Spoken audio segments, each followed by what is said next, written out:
Hey, what's up guys? In this video, we're going to be talking about Sucrose, an amazing Anemo support who doesn't need a lot of investment to be good. Personally, I've been using Venti and Sucrose since day one. I find that they serve different purposes, but they can fit the same role as well. And today we're going to be talking about Sucrose, how to build her, how to use her, and why she is so good.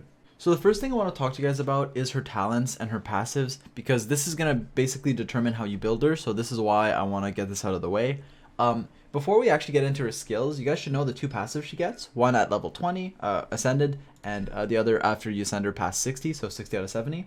And actually that's how high level I would recommend you getting her as a support. You can just get her to 60 out of 70 and then call it good. So what these two talents do is they give a bunch of elemental mastery. So like this one will give everyone in the party 50 EM, and the other one will give everyone in the party 20% of her elemental mastery when she uses one of these abilities. So what that means is that you can build and stack a ton of elemental mastery on her, which will, yes, increase your swirl damage, but also buff your party members. So if you're running a comp like a vaporized comp or something that relies on elemental reactions, elemental mastery, Sucrose can be very, very nice. And because of that, running elemental mastery on her is pretty advantageous. So when we talk about artifact stats, keep that in mind. Now we're going to talk about her two talents, her Forbidden Creation and her Stable, her E and her Q.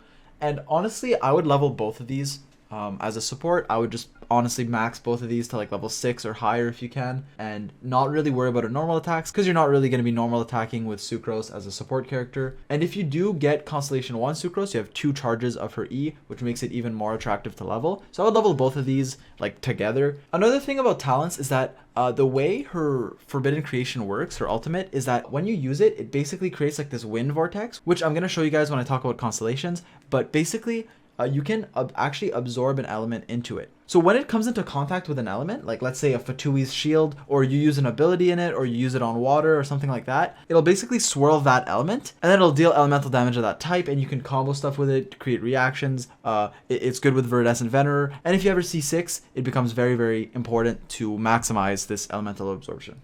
Alright, let's talk about Constellations, especially since Sucrose is on the current rate up banner, so you might get a lot of copies of her, and she is very good with Constellations. Now keep in mind, Sucrose is very good at Constellation 0, she still fulfills her purpose as a Anemo swirl support that clumps up enemies, but she does get better with Constellations, especially the early ones, like C1 and C2 make her very, very nice. C2 increases your ultimate by 2 seconds, which is insane, and C1 will give you another charge of your E, which is also insane because when you are on your DPS, you'll just be getting 2 charges passively on your E on your Sucrose. So when you swap into her, you can just, spam them or use one or whatever, and it's just very nice. C3 and 5 increase your level, which is whatever. C4 only really matters for normal and charge attacks, which I don't use on Sucrose, so for me it doesn't matter. And then C6 is very, very good. It increases the damage you deal when your ultimate absorbs in the swirl. So if you guys don't know with Sucrose, when you press Q, it'll create this sort of like vacuum thing, right? Which pulls enemies and stuff. And if you use abilities in it, or there's like,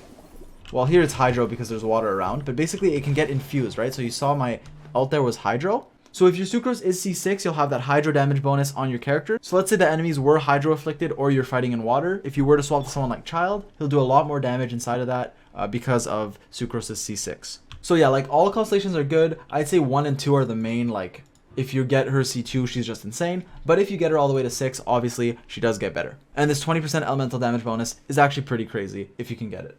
Alright guys, now we're going to talk about artifact sets, then we'll talk about artifact stats. One of the main reasons why I love Sucrose and think she's really good is because she fills the same role as Venti, where she clumps a bunch of enemies and is an Anemo support who can proc Viridescent Venerer. Now, if you guys don't know, Anemo supports are pretty broken in Genshin. It's like, you usually want one in most comps, because one, yes, as I said, they clump up enemies, but also the Viridescent Venerer set is just arguably the best set in the game, like one of the best sets for sure, and definitely just an amazing support set if you can use it, which means, for Anemo characters. So what it does, and I've talked about this in some of my previous videos, but basically what it does is it'll give you a Anemo damage bonus for 2-piece, which is nice, and then the 4-piece not only increases your swirl damage by 60, but it also decreases the opponent's elemental resistance to the element infused in swirl. So as you guys know, swirl can take elements, right? Like if enemies are pyro and you swirl, it can be like a pyro swirl, and because of that, let's say your main DPS is like a Diluc, you deal pyro damage, you swap to Sucrose, you press E, the pyro resistance is going to go down, so then your Diluc is going to do way more damage on like all his pyro attacks. And on top of that, as we mentioned, it does just increase your damage as well, so just a very, very good set. Now, obviously not everyone has the Viridescent Venerer, so if you are like in the early game, you can run something like Instructor, if I can find it. Yeah, something like Instructor, because it gives you Elemental Mastery for 2-piece, and 4-piece will buff your whole party. And even if you want like Energy Recharge, you could run like 2-piece Exile or something. But yeah, so early game I'd say Instructor, but as soon as possible get Verdescent. Now, by as soon as possible, I really mean as soon as possible. Like, most people wait till AR 45 to farm domains. I started at AR 40, but even at like 35, you could just go in, get a full like 4-piece set that sucks, and you don't even need to upgrade it for it to be useful, because you just get the set effect and you're good. But as I said, personally, I waited till AR 40 and I got some of the 5 stars and even some 4 stars that I just kind of kept level 0 or leveled a bit, and eventually you can replace them. But the main thing is just get this Verdescent Vener set as soon as possible. I would honestly go at AR 40 or even earlier if you want to. And eventually you can just use it as artifact fodder, so it's not wasted, right? Like, if you plus 16 an artifact that isn't that good, eventually you can just throw it into a new artifact and you'll keep 80% of the XP, and it won't really cost you Mara, so it's not that big of a loss. Now, obviously, there is like the meme Sucrose like DPS builds where you could go like 2 Verdescent, 2 Gladder or something like that, but we're not really going to be talking about that in this video. We're going to be focusing on support, so Verdescent Vener, definitely the way to go.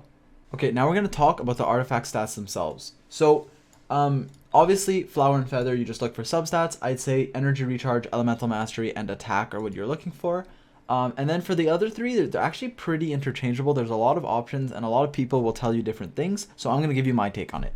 So for Goblet, usually you just want Anemo bonus damage if you're running her as like a support who will deal damage, swirl, and just, you know, do stuff. Anemo damage is usually the way to go. You can run Elemental Mastery on a Goblet, and I do, because I literally just use her as a bot to buff my other characters and to clump enemies. I don't care about her damage at all.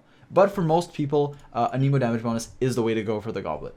Now for the Sands, there's a few different options. I've seen people run Elemental Mastery, Energy Recharge, and Attack, and personally, I think either EM or ER are the 2 best, depending on how you use her.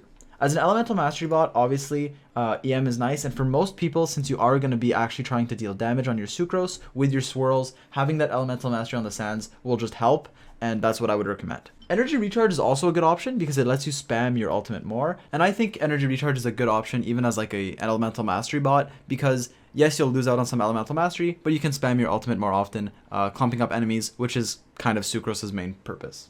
And personally, I use Elemental Mastery because I just want to let my DPS shine as much as possible. So for the circlet, there's a few different options. Now, as a Elemental Mastery bot, as a pure support that doesn't really care about her damage too much, I would recommend Elemental Mastery, and that's what I run on her.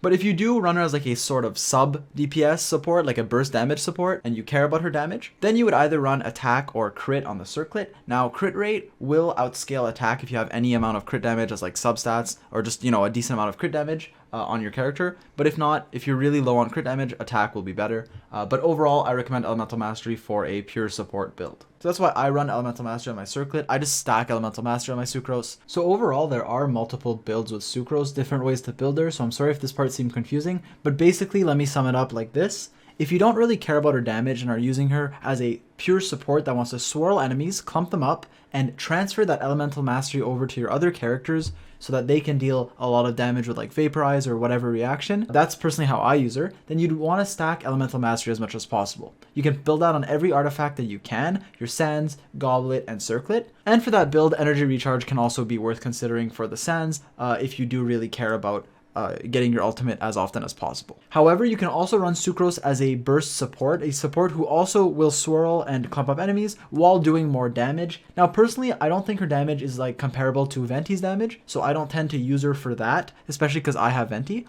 But it is a viable way to play Sucrose, in which case you'd want to run definitely an Anemo damage bonus Goblet, then Attack on the Sands, and probably a crit stat on the circlet, like crit rate. You can also run Attack on the circlet if you don't have any like crit damage substats. Like if your crit damage is only like 50%, Attack on the circlet will be better, but if not, crit rate on the circlet does tend to be better. Alright, now let's talk about weapons on Sucrose. One of her biggest strong sides, as I mentioned previously, is that she's very low investment and very free-to-play friendly if you do get her, especially because she is currently on a rate-up banner, so even free-to-play players with some pulls can get Sucrose if they're just, you know, mildly lucky. But the main reason she is like low budget is because a lot of her weapons, a lot of her best weapons are actually very cheap and very obtainable. For example, the free-to-play book, the Mapamare, which you can craft at the blacksmith, is a very good option on her because first of all, the base attack is pretty high. As you can see, 44 when you compare it to other books, 44 is pretty high.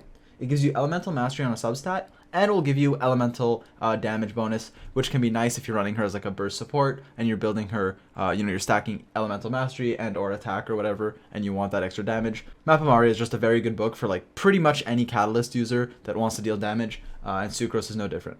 And another reason why she is like low budget is because her best weapon for most playstyles is actually a 4-star book. But if you are running her as like a burst support that really wants to deal damage, Atlas can outdamage it. But for most people, and for the way like I play her and how most people play her, Sacrificial Fragments is just the best book because it gives you a ton of elemental mastery, which you do obviously want on Sucrose. And the effect is very nice. It can reset the cooldown of your elemental skill. And if you have Sucrose Constellation 1, you do get an extra charge on your E.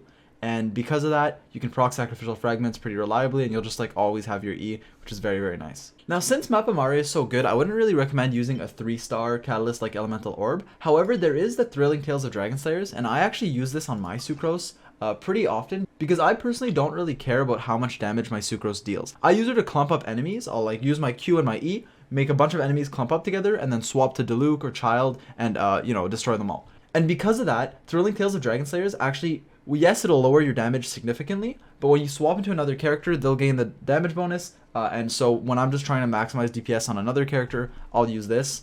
But overall, for Sucrose, usually you want either Mapamari or Sacrificial Fragments if you do get it, and if you can refine this thing, it gets so good, because it goes from 40 to 50 and then 60 and so on.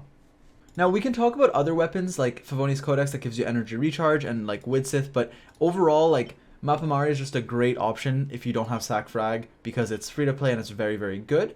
But if you do want an energy recharge build, you can run something like Favonius. But overall, Sacrificial Fragments does seem to be just the best book on her, so I would recommend this one if you have it. Alright, now we're quickly going to talk about party setup, and the reason I say quickly is because Sucrose is such a versatile and good support that she's honestly very good in basically every comp. Like, it's hard to find a situation where Sucrose isn't wanted, or at least an Anemo support isn't wanted, because of how good and how versatile Anemo supports are with the Viridescent set and their ability to clump up enemies and just make Abyss floors honestly trivial. An example comp is this one, because Diluc is obviously my main DPS and has Xingqiu and Bennett supporting him, letting him proc Vaporize and all that, and Sucrose can come in to clump enemies, give my Diluc Elemental Mastery for his, Vaporize and all that. So as I said, she's pretty much good everywhere. I don't think you need to build a team around Sucrose so much as you build a team and just kind of plug Sucrose in. Just make sure you have a healer, a main DPS, and like if you are running elemental reactions, that's when Sucrose will really shine even more because she does give you elemental mastery. So for stuff like, as I said, like Vaporize, Sucrose is very, very good. Also keep in mind that Albedo also gives a ton of elemental mastery. I don't really use Albedo with Sucrose, but if you do just want like the most amount of elemental mastery possible, you can consider just stacking these two passives together for just like a ton of elemental mastery. But yeah, overall, Sucrose, very versatile support, can be used in pretty much any team. Overall, Sucrose is an amazing Anemo support that can help you clump up enemies, provide elemental mastery for your team, and even do some damage if you want her to. Now, I really hope you guys enjoyed. I know you guys wanted an Abyss guide. I'm working on it. There'll probably be another video before that one just because of how much information I need to put in it. So please be patient because it's going to be a long video. I'm still working on it. That being said, I do stream every night or two on Twitch, so come follow, link in the description if you are interested. I really hope you guys enjoyed. It took a while to make this because I wasn't really sure if the way I was building Sucrose was correct or not, so I did have to do my research. Hope you guys enjoyed. I hope the video helped. Be sure to let me know what you guys want to see next if you have any questions, concerns in the comments, because I do tend to read most comments and I try to answer to whichever ones I can. Hope you guys enjoyed. Subscribe if you want to. If you don't, that's okay too. And I'll catch you guys in the next one.